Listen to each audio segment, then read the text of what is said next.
Эми бул жанагындай ата эненин өзүнүн статусунан чүрүйгенде эмне болуп атат? Биз мээбиз менен аларды сыйлап атабыз, көкүрөгүздө чүрүйдүк деп атабыз, Бул эмне дегенди означает этет? Бул деген биз ата тегибизден энергия албай атабыз дегенди билдирет. Ата эне тектен биз энергия алып турушубуз керек. Качан биз балдардын алдына, балдардын катарына түшүрүп, алдыга түшүрүп салганда энергияны биз берип баштайбыз. Өзүңөр байкасаңар болот, жана эне атаны опекать этип, баланын ордунда мен баламдай, эне ата байкуш деген адамдар байкасаңыздар болот. Энергияңар менен бөлүшүп баштагандан кийин ата энени отталкивать этип баштайт. Бул природанын закону. Муну мен ойлоп тапкан эмесмин. Бул жаратылыштын закону. Ата эне сөзсүз статусу бийик турат бизден, анткени бизди төрөп чоңойтуп атат. Бизден жашы дагы чоң, өздөрү дагы чоң. Алардын статусу бизден эрте төрөлгөндөн баары бизден бийик турушат бардыгы. Биз кеч төрөлгөн сайын улам кийинкиси ылдый түшүп кете берет. Мындайча айтканда, тоодон аккан суу сыяктуу. Улам жаңысы ылдыйды көздөй, статусу боюнча күчүүсү алдыда турат. Эми ал эне атанын статусунан түшүрүп жибергенде эмне болуп атат? Энергияны алардан албай, алар артта туруп атышат, арттан биз астыны көздөй өсүп келатабыз. Алар бизге бербестен кайра алдыга түшүрүп жиберген адам кайра эне атасына энергия берип баштап атат. Жаратылыштын закону бузулуп калып атат ушул жерде. Эгерде суу ылдыйды көздөй аккан болсо, мындай тозулуп калып атат. Тозулуп калат деген эмне? Эне атаны алдыга түшүргөндөн кийин бая агып келаткан суу токтоп калып атат. Силерге жетпей ушундай туруп калып атат. Көрдүңөрбү?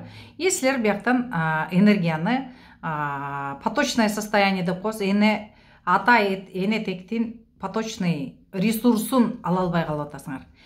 Себеби ата энени силер өзүңөр кайра баланын ордуна кое алып атасыңар. Көрдүңөрбү? Эң чатак жери ушул жерде болуп атат. Ошондуктан сөзсүз ата энеге болгон көз карашты, жан дүйнөңөр менен аларды сыйлашыңар керек. Мээ менен эмес, жөн эле төргө өткөзүп эмес, жан дүйнө менен сыйлап, жүрөгүңөрдүн төрүнөн бериш керек орунду. Действительно алар улуу экенин кабыл алышыңар керек. Сөзсүз. Себеп дегенде кандай болуп атат? Силер бала чакта кичинекей таарынып калган жанагындай тоап келбер болгон же дагы бир нерселер үчүн таарынып калып эле, эне атага таарыныштарыңардын негизинде, же болбосо күнөөлүү сезим, кандайдыр бир сезимдердин негизинде, же эне атабыз карыган деген сезимдердин негизинде аларды баланын позициясына түшүргөндө алар алсыз болуп калып атат биринчиден. Экинчиден силер өзүңөр энергия ала албай калып атасыңар. Энергия берүү алуу закону бузулуп атат, баланс. Ошондон баштап анан турмушта жанагындай акчаны уурчулук менен табыш, ден соолуктун кетип калганы, дагы көп нерселер болуп атат. Качан силер энергияны эне атага берип баштаганда, жаратылыштын закону бузулуп атат. Иерархия боюнча иерархия бузулду да, анткени алар бийик туруш керек болчу. Силер ылдый түшүрүп салдыңар. Энергияны силер наоборот берип баштаганда, силердин ала турган энергияңар жок. Ошон үчүн алыңар жок. Эртең менен турганда эле уйкуңар келет. Эки жака басканга алыңар жок. Эптеп эле кеч кирсе, анан кичине уктасак деп ойлойсуңар. Себеп дегенде уйкудан да кичине энергия заряд аласыңар. Ошондуктан эртең менен турганда эле батыраак кеч кирсе уктасам деген ой келет. Өзүңөр байкап көрсөңөр болот өзүңөрдүн состояниеңерден. Эгер андай болуп аткан болсо, силер ошол эне атадан энергия албай эле, ресурс албай эле, значит, өзүңөр берип атасыңар.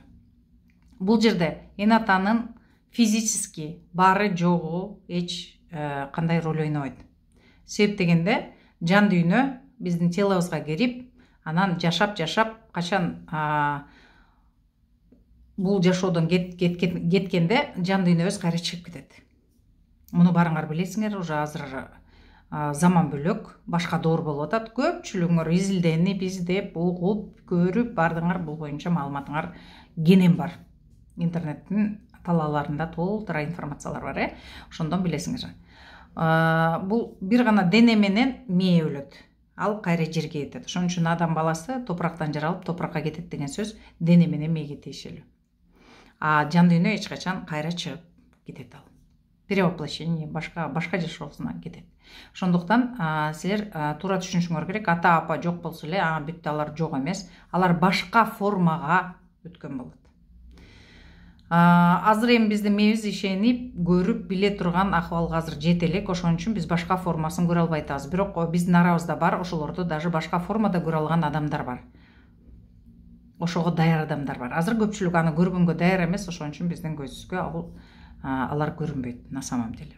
Көпчүлүк учурда биз сезимдерибизди жокко жаап салганбыз, сезимдин баарын. Эмне себептен? Анткени кичинекей чакта больно болгондо, кандайдыр бир эмоциялык сокку болгондо биздин организмибизге кичинекей биз жаап салганбыз эмоциялардын баарын.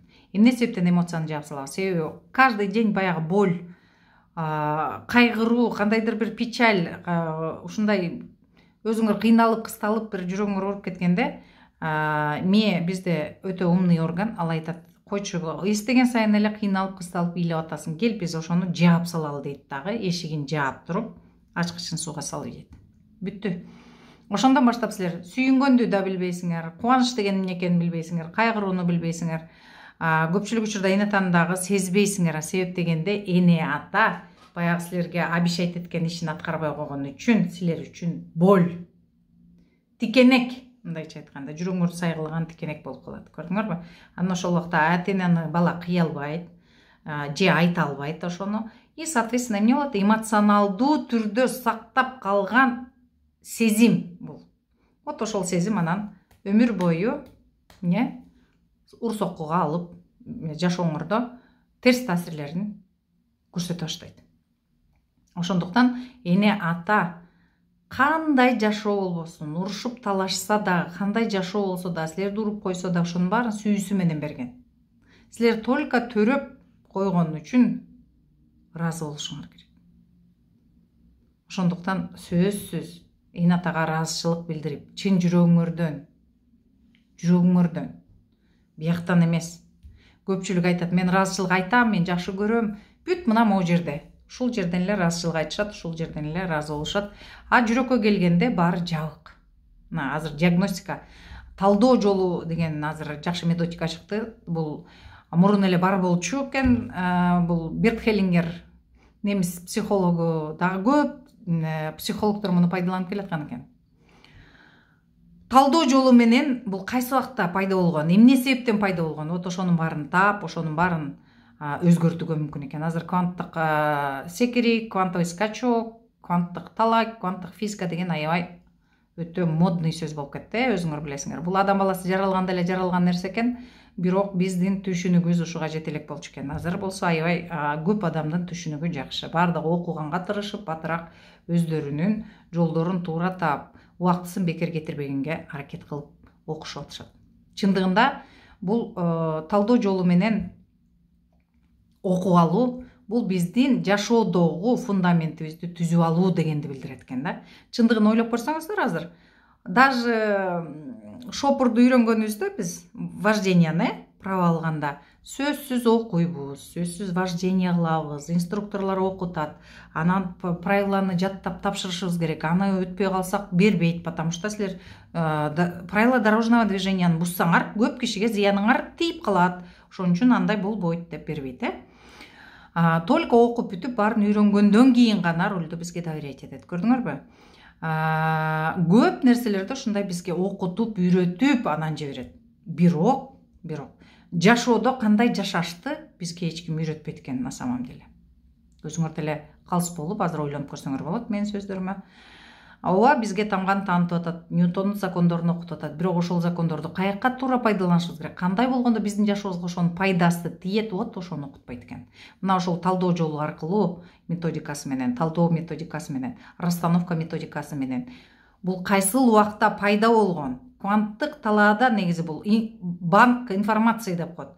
Маалымат талаасы да, мындайча айтканда, ал жерде баары бар. Ага доступ баарыңарда бар. Бирок кээси билет, кээси билбейт көпчүлүгү. Эмне үчүн? Себеби сезимдерди жаап салган үчүн көпчүлүк адам ошо жака кире албайт экен.